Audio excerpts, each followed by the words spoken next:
जय श्री कृष्णा। राधे राधे। भगतजनों, आज मैं आपके समक्ष वैशाख मास में द्वादशी के दिन सुनी जाने वाली कथा प्रस्तुत कर रही हूँ। यह कथा बड़ी ही पावन है।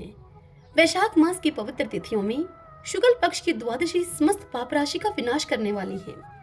शुक्ला द्वादशी को योग्य पात्र के लिए जो अन्न दिया जाता है, उसके एक एक दाने में कोटि कोटि ब्राह्मण भोजन का पुण्य होता है।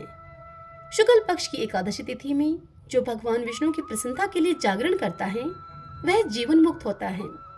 जो वैशाख की द्वादशी तिथि को तुलसी के कोमल दलों से भगवान विष्णु की पूजा करता है, वह समूचे कुल का उद्धार करके वैकुंठ लोक का अधिपति होता है।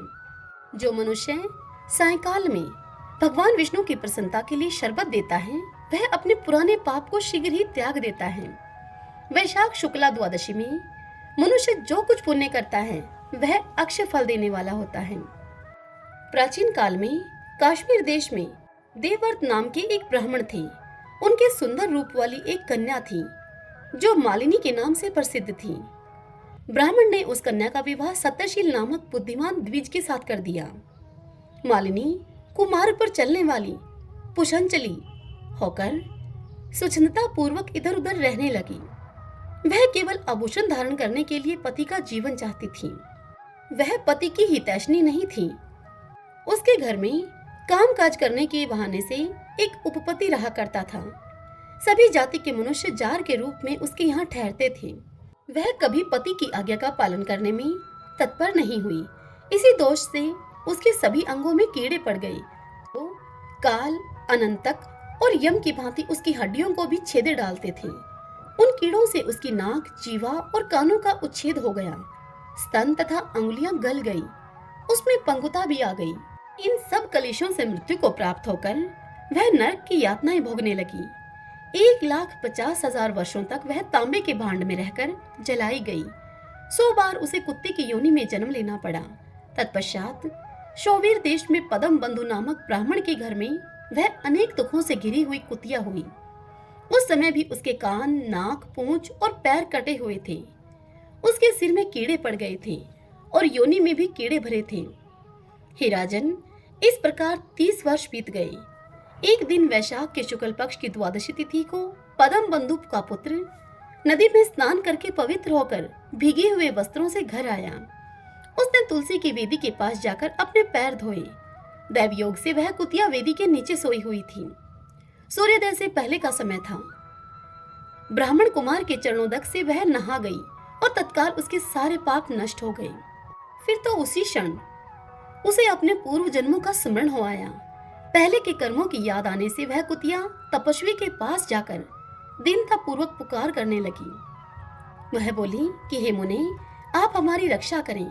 तत्पश्चात उसने पदम बंधु मुनि के पुत्र से अपने पूर्व जन्म के दुराचार पूर्ण वृत्तांत सुनाए और यह भी कहा कि हे ब्राह्मण, जो कोई भी दूसरी युवती पति के ऊपर वशीकरण का प्रयोग करती है, वह दुराचारणी मेरी ही तरह तांबे के पात्र में पकाई जाती है।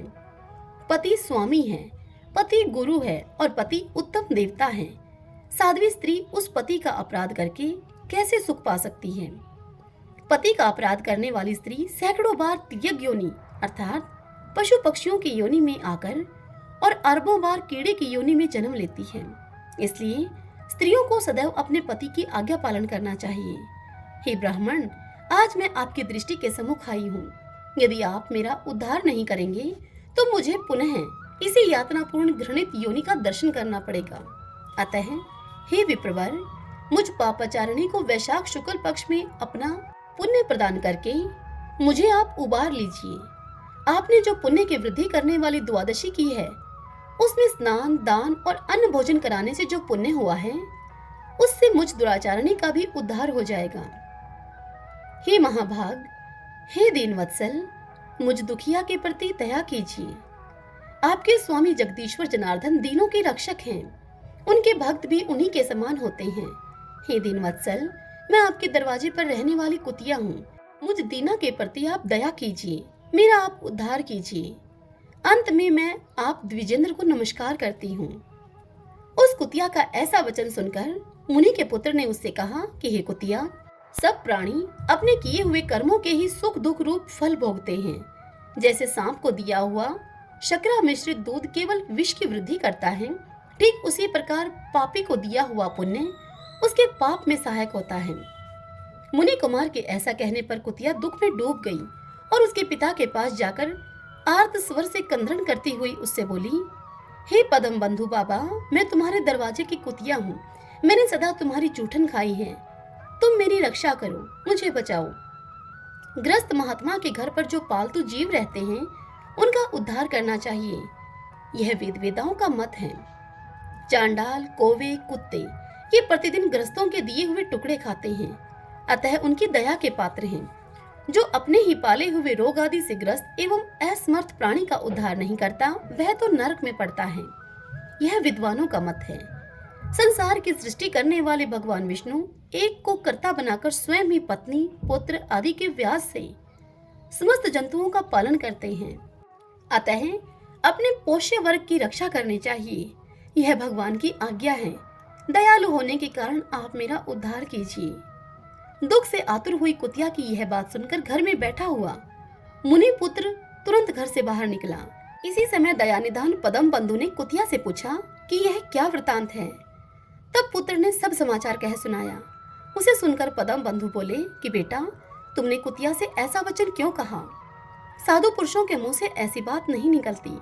हे वत्स, देखो, सब लोग दूसरों का उपकार करने के लिए उद्यत रहते हैं। चंद्रमा, सूर्य, वायु, रात्रि, अग्नि, जल, चंदन, वृक्ष और साधु पुरुष सदा दूसरों की भलाई में लगे रहते हैं। दैत्यों को महाबली जानकर महर्षि दधीची ने देवताओं का उपकार करने के लिए दया पूर्वक उन्हें अपने शरीर की हड्डी तक दे दी थी। हे महाभाग, पूर्व काल में राजा शिबी ने कबूतर के प्राण बचाने के लिए भूखे बाज को अपने शरीर का मांस तक दे दिया था। पहले इस पृथ्वी पर जिमूतवाहन नाम के राजा हो गए हैं। उन्होंने एक सर्प का प्राण बचाने के लिए महात्मा गरुड़ को अपना जीवन समर्पित कर दिया था। इसलिए विद्वान ब्राह्मण को दयालु होना चाहिए। क्या देवराज इंद्र शुद्ध स्थानों में ही वर्षा करते हैं, अशुद्ध स्थानों में जल नहीं बरसाते? क्या चंद्रमा चांडालों के घर में प्रकाश नहीं करते? अतः बार बार प्रार्थना करने वाली इस कुतिया का मैं अपने पुण्यों से उद्धार करूंगा। इस प्रकार पुत्र की मान्यता का निराकरण करके परम बुद्धिमान पदम बंधु ने संकल्प किया, कुतिया ले, मैंने द्वादशी का महापुण्य तुझे दे दिया। ब्राह्मण के इतना कहते ही कुतिया ने सहसा अपने प्राचीन शरीर का त्याग कर दिया और दिव्य देह धारण करके दिव्य वस्त्र आभूषणों से विभूषित होकर दशों दिशाओं को प्रकाशित करती हुई ब्राह्मण की आज्ञा लेकर स्वर्गलोक को चली गई। वहां महान सुखों का उपभोग करके इस पृथ्वी पर भगवान नर नारायण के अंश से उर्वशी नाम से प्रकट हुई। सब बोलिए विष्णु भगवान की जय। ओम नमो भगवते वासुदेवाय।